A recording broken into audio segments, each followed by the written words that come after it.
আসসালামু আলাইকুম রহমতুল্লাহি ওয়া বারাকাতুহু। সম্মানিত দর্শক, আমাদের মহান মুক্তিযুদ্ধের বিজয়, মুক্তিযুদ্ধকালীন সময়টিতে যা কিছু হয়েছে প্রায় সবকিছুই মীমাংসিত। কিন্তু কতগুলো বিষয় নিয়ে বিতর্ক রয়ে গেছে। বিতর্ক থাকার অনেকগুলো কারণ রয়েছে। যেমন ধরুন বঙ্গবন্ধুর ৭ই মার্চের ভাষণ। এটি বিশ্বনন্দিত, বিশ্ব স্বীকৃত একটি রাজনৈতিক বক্তৃতা। কিন্তু যখন আওয়ামী লীগের লোকজন এই রাজনৈতিক বক্তৃতাটিকে মুক্তিযুদ্ধের ঘোষণা বা এই বক্তৃতার মধ্যে বঙ্গবন্ধু মুক্তিযুদ্ধের ঘোষণা দিয়েছেন, এই কথাটি তারা বলার চেষ্টা করে, তখন আওয়ামী লীগের প্রতিপক্ষ সেখানে বিতর্ক খুঁজে পান। ২ নম্বর হলো যে বঙ্গবন্ধুর নিজের হাতের লেখা অথবা তার নিজে স্বাধীনতার যে ঘোষণা, এটার কোনো তথ্য, প্রমাণ, উপাত্ত এটি আমাদের কাছে নেই। বঙ্গবন্ধু নিজেও কখনো বলেননি। কিন্তু ব্যাপার হলো যে আওয়ামী লীগের বিভিন্ন লোক নানাভাবে ন্যারেটিভ তৈরি করার চেষ্টা করছেন। তিনি টেলিফোনে বা চিরকুটে আওয়ামী লীগের কোন নেতাকে হুকুম দিয়েছেন এবং সেই নেতা বঙ্গবন্ধুর হুকুম অনুযায়ী মাইকিং করেছে। সেই নেতা বেতারে ভাষণ দিয়েছে, হান্নান সাহেব।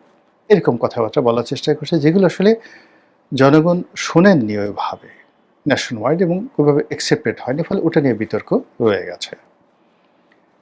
তারপর বঙ্গবন্ধু পাকিস্তানিদের হাতে গ্রেপ্তার হয়েছেন। এখন এই যে তিনি যে গ্রেপ্তার হলেন, এটা নিয়ে বিতর্ক আছে। বঙ্গবন্ধু নিজে বলেছেন, আওয়ামী লীগের লোকজন বলার চেষ্টা করছেন যে তিনি যদি গ্রেপ্তার না হতেন তাহলে, বা তিনি যদি পালাতেন, তাহলে দুটো ঘটনা ঘটত। তাকে খোঁজার জন্য পুরো ঢাকা শহর তামা করে ফেলা হতো এবং এই যে বঙ্গবন্ধুকে তল্লাশি নামে পুরো ঢাকা শহরের আওয়ামী লীগের লোকজনের যে জীবন জীবিকা তছনছ করে দেওয়া হতো।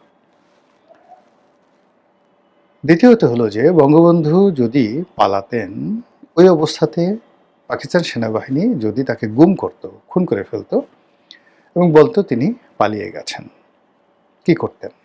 থার্ডলি হলো, তিনি যদি নিরাপদে পালাতে পারতেন, বলতেন যে সেনাপতি পালিয়ে মাঠ ছেড়ে চলে গেছে দিল্লিতে, কে যুদ্ধ করতে যাবে, আগে সেনাপতিকে আসতে বলো। কথাগুলো কিন্তু অত্যন্ত যুক্তিযুক্ত। আর যখন তিনি বীরের মতো পাকিস্তানিদের হাতে বন্দী হলেন এবং সেখানে বিচারের মুখোমুখি তাকে করা হলো, তিনি সেখানে জেলখানাতে যেভাবে ছিলেন, জেলে কেউ কখন আসলে, বঙ্গবন্ধুর তার জীবনে 17টি বছর তিনি জেল খেটেছেন, কাজেই জেল জীবন যে কত নির্মম যারা খেটেছেন তারা বলতে পারেন।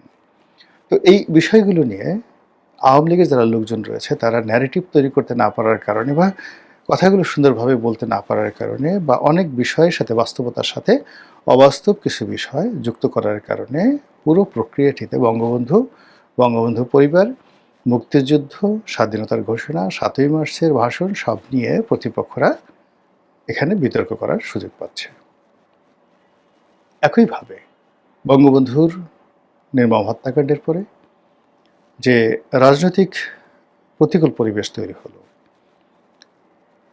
এবং যেভাবে একটার পর একটা রেজিম পরিবর্তন হয়ে গেল, সারা বাংলাদেশে রীতিমতো মাৎসান্যায় তৈরি হয়ে গেল, সেই অবস্থা থেকে ৭ই নভেম্বরের বিপ্লবের মাধ্যমে যে বিজয় অর্জিত হলো এবং সেখানে সম্মুখ সারিতে জিয়াউর রহমান সাহেব যখন চলে এলেন, তখন জিয়াউর রহমানের যারা সমর্থক তাকে রাষ্ট্র ক্ষমতায় বসিয়ে চেষ্টা করলো যে তাকে কত বড় করা যায়। তিনি স্বাধীনতার ঘোষণা দিয়েছেন, এতে কোনো সন্দেহ নেই। অনেকে স্বাধীনতার ঘোষণা দিয়েছেন, কিন্তু তার ঘোষণা বেশিরভাগ মানুষ শুনেছেন এবং সেনাবাহিনীর একজন মেজর এখানে ভাষণ দিয়েছেন। ইট মিনস এই মুক্তিযুদ্ধের সঙ্গে সেনাবাহিনী আছে। এটা সারা বাংলাদেশের যারা মুক্তিযোদ্ধা, বিপ্লবী সবার মধ্যে নিদারুণ একটা ইতিবাচক প্রভাব পড়েছিল বা ফেলেছিল। আমাদের এইবার যখন ধরুন ওয়াকরুজ্জামান বা সেনাবাহিনী যখন হঠাৎ করে নিউট্রাল হয়ে গেল, তখন বিপ্লবীরা যে স্পিরিট পেল বা শক্তি পেল, সেই শক্তির সামনে পুলিশও দাঁড়াতে পারেনি, আওয়ামী লীগও দাঁড়াতে পারেনি। ঠিক একই অবস্থা ৭১-এর মুক্তিযুদ্ধের সময় শহীদ প্রেসিডেন্ট জিয়াউর রহমানের মুখ দিয়ে যে ভাষণটি বা যে ঘোষণাটি বের হয়ে গিয়েছিল, সেটা বঙ্গবন্ধুর নামে তিনি দিয়েছেন, বা তিনি প্রথমে একবার নিজের নামে দিয়েছেন, পরে আবার বঙ্গবন্ধুর নামে দিয়েছেন। Does not matter. Matter is that he was representing army. তিনি সেনাবাহিনীকে প্রতিনিধিত্ব করছিলেন। তো এই যে একটা নির্মম সত্য চিরবাস্তব, এই লিগেসিটাকে কেন বিএনপি লোক ছোট করতে চাচ্ছে, বিতর্কের মধ্যে নিয়ে যেতে চাচ্ছে? একজন মেজর হিসেবে তিনি মুক্তিযুদ্ধে অংশগ্রহণ করেছেন, একটা সেক্টর কমান্ডার ছিলেন। তিনি তো আর রাতারাতি মেজর জেনারেল হতে পারবেন না, এটা নিয়মিত বাহিনীর। তারপর তিনি একজন মেজর, এত মেজর এখানে অংশগ্রহণ করলো, কিন্তু কোনো মেজর স্বাধীনতার ঘোষণা দিল না। তিনি সৌভাগ্যক্রমে দিতে পারলেন, দিলেন। It's a huge achievement. এখানে তো সন্তুষ্ট থাকলে হয়ে যায় ৭১ পর্যন্ত, তার তো দরকার নেই। জিয়াউর রহমানের দ্বিতীয় পর্ব হলো ৭ই নভেম্বর থেকে, তখন তিনি রাষ্ট্রনায়ক। এখন আমি, যখন আমার বয়স ৫০ বছর, আমি তো তখন ৩০ বছরের ইতিহাসগুলো টানতে পারবো না। বা যখন আমার বয়স ৩০ বছর, তখন তো আমি ৫০ বছরের ম্যাচুরিটি টানতে পারবো না। বঙ্গবন্ধুর যে লিগেছি, বঙ্গবন্ধুর যে অবদান, সেটা হলো সেই ১৯৪৭ সন থেকে ১৯৭৫ পর্যন্ত।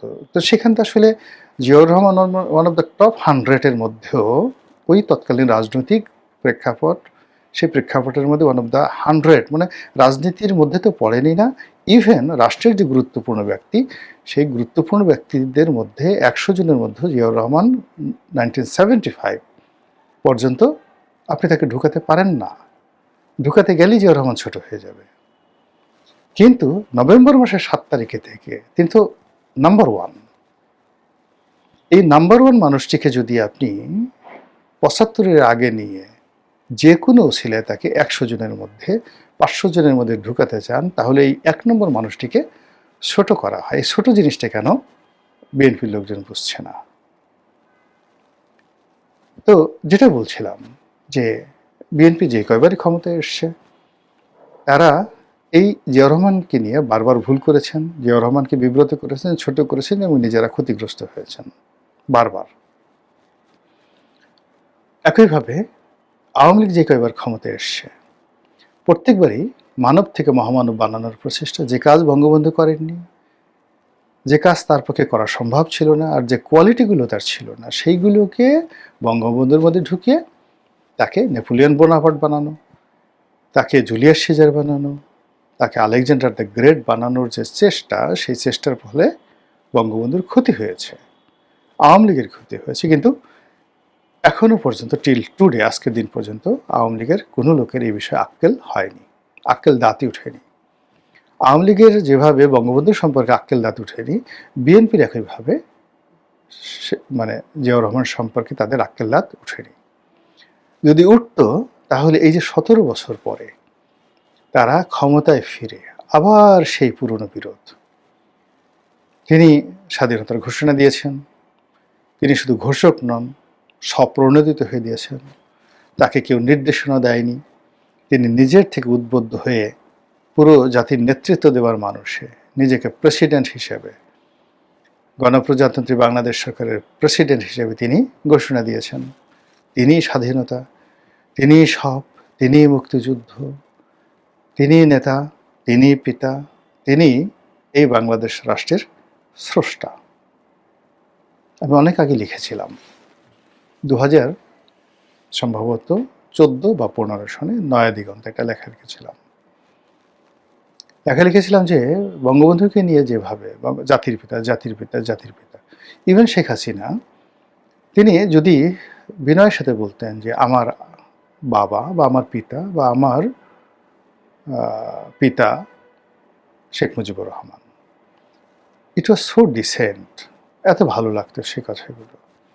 তা না করে তিনি বারবার বলতেন জাতির পিতা, জাতির পিতা, জাতির পিতা। তখন এই মানুষ তার মুখে কথা শুনে বলতো যে শেখ হাসিনা, শেখ রেহানার পিতা কেন আমাদের পিতা হবে?